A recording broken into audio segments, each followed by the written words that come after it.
20歲攞到影史最賺錢嘅超級英雄角色，名利雙收，同荷里活當紅女神拍拖。當時全網都稱佢為全世界最幸運嘅男仔。但到咗27歲，佢竟然喺自己事業最巔峰嘅時候，公開承認自己嚴重酗酒，鏟晒所有社交媒體賬號，甚至宣布暫停拍戲1年。佢就係飾演 Marvel 蜘蛛俠嘅 Tom Holland。點解一個睇落去擁有一切嘅當紅明星會喺最紅嘅時候會被逼到要靠酒精同逃走嚟自救？好多人睇到呢單新聞，第一反應可能覺得呢啲只不過係荷里活明星賺夠錢之後嘅無病呻吟嚟啫。但撥開名利嘅光環，背後其實係一個直擊每個人痛處嘅真相。問題唔係在於佢抗壓能力差，而係成個龐大嘅體制點樣徹底揸光一個極力討好全世界嘅人。今日我哋就同大家拆解，點解連擁有一切嘅蜘蛛俠都會被體制逼到要靠酒精麻醉自己，而我哋每一個人又可以點樣喺呢個充滿標籤、KPI 同精神內耗嘅時代攞返屬於自己人生嘅控制權？要睇清 Tom Holland 嘅崩潰，首先必須拆解現代荷里活明星着住幾億美金特效衫背後最殘酷嘅角色詛咒。睇返30年前嘅荷里活，無論係李安納度、畢彼特定係湯告魯斯，荷里活片商依賴嘅係演員本身獨一無二嘅個人魅力，同埋嗰種無可取代嘅氣場。電影公司要拎幾千萬美金片酬去賭呢個演員可唔可以推高全球票房。但自從迪士尼同 Marvel 徹底統治全球影壇之後，就完全顛覆咗遊戲規則。資本發現捧紅一個有個性、會老、會要求加人工嘅巨星，管理成本太高，風險亦太大。相反，捧一個永遠唔會老、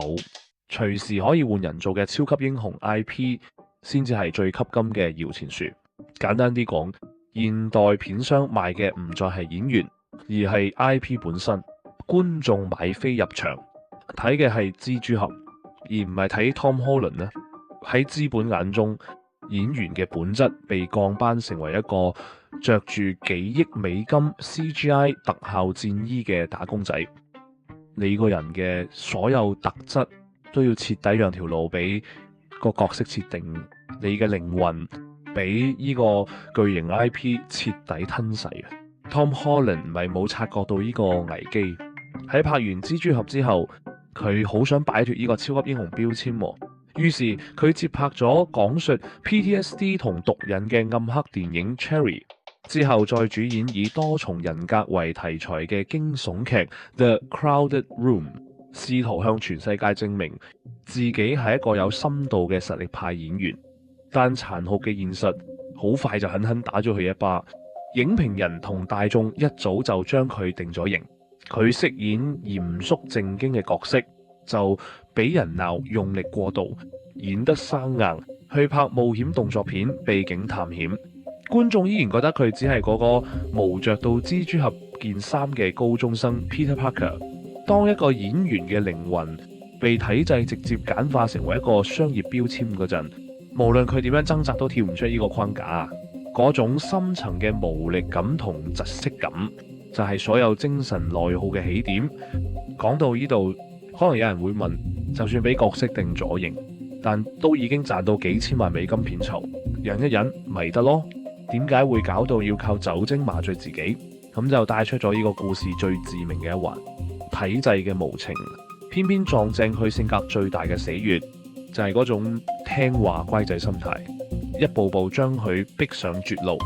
正因為體制需要一個聽話、容易控制嘅演員，Tom Holland 骨子裏嘅討好型人格，令佢成為體制眼中最完美嘅齒輪，但同時亦係最快俾人揸光嘅受害者。Tom Holland 由10歲開始接受極度嚴苛嘅芭蕾舞訓練，12歲主演舞台劇《跳出我天地》，喺講求極致紀律，唔可以出半點差錯嘅環境長大，令佢形成咗一種根深蒂固嘅討好型性格。喺鏡頭面前，佢永遠要展現出100分嘅陽光、幽默、隨和同精力充沛。佢唔敢同導演 say no， 唔敢向高層反抗，更加唔敢令任何一個 fans 失望。但呢種必須維持完美人設嘅強迫症，喺荷里活名利雙收嘅巨大壓迫感面前，呢種執着一瞬間就變成咗蠶食佢精神嘅毒藥。佢係專訪中毫無保留地承認咗自己嘅崩潰細節。佢發現自己只要清醒，腦海入面浮現嘅第一個念頭就係我想飲酒。所有社交場合，如果唔將自己灌醉，佢根本冇辦法面對任何人嘅目光，冇辦法再扮演嗰個全世界都想睇到嘅陽光乖仔形象。最初佢只係想試下英國好流行嘅1月戒酒挑戰，但當佢試圖保持清醒嘅時候，佢發現自己連1日都捱唔到，成個腦都係酒精，手會係咁震，焦慮就好似潮水咁將佢淹沒。嗰一刻佢先好驚訝咁發現自己已經喺呢場討好全世界嘅遊戲入面，將自己逼到精神崩潰嘅邊緣。呢個咪就係我哋無數普通人嘅真實寫照嚟。我哋喺職場上戴住面具，扮演聽話又做得嘢嘅好員工，唔敢拒絕唔合理嘅加班同 KPI 要求，返到屋企驚辜負父母嘅期望，出到去又驚自己唔合群，俾朋友孤立。我哋喺日頭用盡全力迎合體制嘅規則，到咗深夜自己只可以靠酒精、短片、外賣同無止境咁碌電話去暫時麻醉自己早就千瘡百孔嘅精神世界。如果你一心淨係想滿足全世界，最終換嚟嘅代價就係親手抹殺咗你自己。呢種困局，即使紅到好似 Tom Holland 咁，都一樣走唔甩。Tom Holland 自己都講過，每次喺網上面見到自己個名上熱門搜尋，或者碌到鬧自己嘅惡意留言，佢心跳都會即刻失控加速，陷入長達幾星期嘅焦慮入面。演算法好似咬住佢嘅不安唔放，徹底將佢推入死角。於是係2022年，佢做咗一個喺商業上極度冒險嘅決定，徹底刪除 IG 同 Twitter， 進行全面 social detox， 同時宣布強制戒酒1年。喺流量至上嘅時代，一個當紅巨星主動淡出停工，人間蒸發，個個都估佢今次一定人氣大插水，商業價值好快會玩完。但結果就完全出乎所有人意料之外。徹底清醒之後嘅 Tom Holland 選擇返返去佢當年出道嘅地方，倫敦西區嘅舞台劇場。佢參演咗莎士比亞嘅《羅密歐與朱麗葉》，冇特效、冇替身、冇後期剪接，就喺空無一物嘅舞台上，用最純粹嘅肢體同台詞，重新揾返做演員嘅嗰種快樂。最令人驚訝嘅係，佢將嗰段痛苦嘅戒酒過程轉化成一門真正屬於自己嘅生意。無酒精啤酒品牌 Barrel， 佢唔再只係一個任由大片廠商擺佈、任人操縱嘅打工仔，而係用自己嘅清醒同自救經驗，為自己打下咗一片江山。佢用行動證明，當你敢於無視身邊所有嘅雜音同眼光，你先可以喺低谷入面真正做返自己人生嘅主人。回望返 Tom Holland 呢場自救，其實俾咗身處高壓社會嘅我哋一個最深刻嘅啟示：體制俾機會你發光咯，唔等於你要做體制嘅奴隸。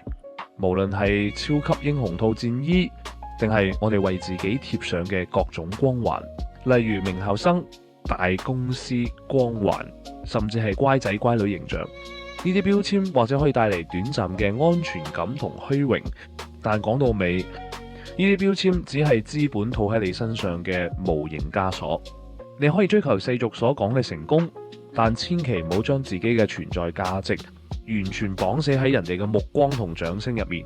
一個真正強大嘅人，從來都唔需要靠迎合全世界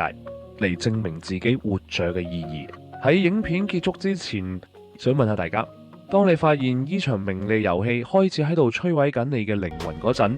你敢唔敢好似 Tom Holland 咁果斷切斷所有雜音，唔再迎合任何人，真正做翻自己。歡迎喺下面留言區話俾我聽你嘅諗法。呢度係幕後組，我係阿 Luke， 記得 like、share 同 subscribe， 撳埋隔離個鐘仔，下次一出新片你就即刻可以睇啦。我哋下次再見，拜拜。